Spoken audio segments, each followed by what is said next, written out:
Livre de Josué. Chapitre 10. Adoni-Tsédek, roi de Jérusalem, apprit que Josué s'était emparé d'Aï, et l'avait dévoué par interdit, qu'il avait traité Aï et son roi comme il avait traité Jéricho et son roi, et que les habitants de Gabaon avaient fait la paix avec Israël, et étaient au milieu d'eux. Il eut alors une forte crainte, car Gabaon était une grande ville, comme une des villes royales, plus grande même qu'Aï, et tous ses hommes étaient vaillants. Adoni-Tsédek, roi de Jérusalem, fit dire à Oham, roi d'Hébron, à Piréam, roi de Jarmuth, à Japhia, roi de Lachis, et à Débir, roi d'Églon, « Montez vers moi et aidez-moi, afin que nous frappions Gabaon, car elle a fait la paix avec Josué et avec les enfants d'Israël. » 5 rois des Amoréens, le roi de Jérusalem, le roi d'Hébron, le roi de Jarmuth, le roi de Lachis, le roi d'Églon, se réunirent ainsi et montèrent avec toute leur armée. Ils vinrent camper près de Gabaon, et l'attaquèrent. Les gens de Gabaon envoyèrent dire à Josué au camp de Gilgal, « N'abandonne pas tes serviteurs, monte vers nous en hâte, délivre-nous. Donne-nous du secours, car tous les rois des Amoréens qui habitent la montagne se sont réunis contre nous. » Josué monta de Gilgal, lui et tous les gens de guerre avec lui, et tous les vaillants hommes.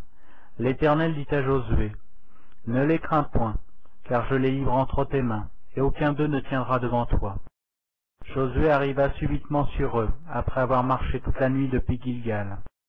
L'Éternel les mit en déroute devant Israël, et Israël leur fit éprouver une grande défaite près de Gabaon, les poursuivit sur le chemin qui monte à Beth-Horon, et les battit jusqu'à Azéka et à Makeda. Comme ils fuyaient devant Israël et qu'ils étaient à la descente de Beth-Horon, l'Éternel fit tomber du ciel sur eux de grosses pierres jusqu'à Azéka, et ils périrent. Ceux qui moururent par les pierres de grêle furent plus nombreux que ceux qui furent tués avec l'épée par les enfants d'Israël. Alors Josué parla à l'Éternel, le jour où l'Éternel livra les Amoréens aux enfants d'Israël. Et il dit en présence d'Israël, « Soleil, arrête-toi sur Gabaon, et toi, lune, sur la vallée d'Ajalon. » Et le soleil s'arrêta, et la lune suspendit sa course, jusqu'à ce que la nation eût tiré vengeance de ses ennemis. Cela n'est-il pas écrit dans le livre du juste? Le soleil s'arrêta au milieu du ciel, et ne se hâta point de se coucher, presque tout un jour. Il n'y a point eu de jour comme celui-là, ni avant ni après, où l'Éternel ait écouté la voix d'un homme, car l'Éternel combattait pour Israël. Et Josué et tout Israël avec lui retourna au camp de Gilgal. Les 5 rois s'enfuirent et se cachèrent dans une caverne à Makeda. On le rapporta à Josué en disant, « Les 5 rois se trouvent cachés dans une caverne à Makeda. » Josué dit, « Roulez de grosses pierres à l'entrée de la caverne, et mettez-y des hommes pour les garder. Et vous ne vous arrêtez pas, poursuivez vos ennemis, et attaquez-les par derrière. Ne les laissez pas entrer dans leur ville, car l'Éternel votre Dieu les a livrés entre vos mains. » Après que Josué, les enfants d'Israël, leur eurent fait éprouver une très grande défaite, et les eurent complètement battus, ceux qui purent échapper se sauvèrent dans les villes fortifiées, et tout le peuple revint tranquillement au camp vers Josué à Makeda, sans que personne remuât sa langue contre les enfants d'Israël. Josué dit alors, « Ouvrez l'entrée de la caverne, faites-en sortir ces 5 rois et amenez-les-moi. » Ils firent ainsi, et lui amenèrent les 5 rois qu'ils avaient fait sortir de la caverne, le roi de Jérusalem, le roi d'Hébron, le roi de Jarmuth, le roi de Lachis, le roi d'Églon. Lorsqu'ils eurent amené ces rois devant Josué, Josué appela tous les hommes d'Israël, et dit aux chefs des gens de guerre qui avaient marché avec lui, « Approchez-vous, mettez vos pieds sur les coups de ces rois. » Ils s'approchèrent et ils mirent les pieds sur leurs coups. Josué dit, « Ne craignez point, ne vous effrayez point, fortifiez-vous et ayez du courage. Car c'est ainsi que l'Éternel traitera tous vos ennemis contre lesquels vous combattez. » Après cela, Josué les frappa et les fit mourir. Il les pendit à 5 arbres, et ils restèrent pendus aux arbres jusqu'au soir. Vers le coucher du soleil, Josué ordonna qu'on les descendît des arbres. On les jeta dans la caverne où ils s'étaient cachés, et l'on mit à l'entrée de la caverne de grosses pierres qui y sont demeurées jusqu'à ce jour. Josué prit Makeda le même jour et la frappa du tranchant de l'épée. Il dévoua par interdit le roi, la ville et tous ceux qui s'y trouvaient. Il n'en laissa échapper aucun, et il traita le roi de Makeda comme il avait traité le roi de Jéricho. Josué et tout Israël avec lui passa de Makeda à Libna, et il attaqua Libna.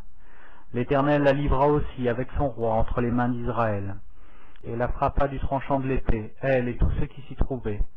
Il n'en laissa échapper aucun, et il traita son roi comme il avait traité le roi de Jéricho.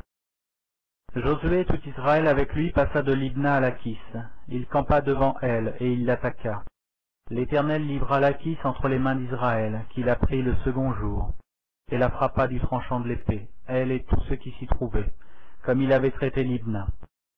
Alors Horam, roi de Gézer, monta pour secourir Lachis. Josué le battit, lui et son peuple, sans laisser échapper personne. Josué et tout Israël avec lui passa de Lachis à Églon. Ils campèrent devant elle, et ils l'attaquèrent. Ils la prirent le même jour, et la frappèrent du tranchant de l'épée, elle et tous ceux qui s'y trouvaient. Josué la dévoua par interdit le jour même, comme il avait traité Lachis. Josué et tout Israël avec lui monta d'Églon à Hébron, et ils l'attaquèrent. Ils la prirent et la frappèrent du tranchant de l'épée, elle et son roi, toutes les villes qui en dépendaient, et tous ceux qui s'y trouvaient. Josué n'en laissa échapper aucun, comme il avait fait à Églon, et il la dévoua par interdit avec tous ceux qui s'y trouvaient. Josué et tout Israël avec lui se dirigea sur Debir, et il l'attaqua. Il la prit, elle, son roi, et toutes les villes qui en dépendaient.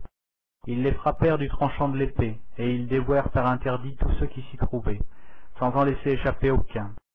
Josué traita Débir et son roi comme il avait traité Hébron, et comme il avait traité Libna et son roi. Josué bâtit tout le pays, la montagne, le midi, la plaine et les coteaux, et il en bâtit tous les rois. Il ne laissa échapper personne, et il dévoua par interdit tout ce qui respirait, comme l'avait ordonné l'Éternel, le Dieu d'Israël. Josué les bâtit de Kadès Barnéa à Gaza. Il bâtit tout le pays de Gothen, jusqu'à Gabaon. Josué prit en même temps tous ses rois et leurs pays, car l'Éternel, le Dieu d'Israël, combattait pour Israël. Et Josué et tout Israël avec lui retourna au camp, à Gilgal.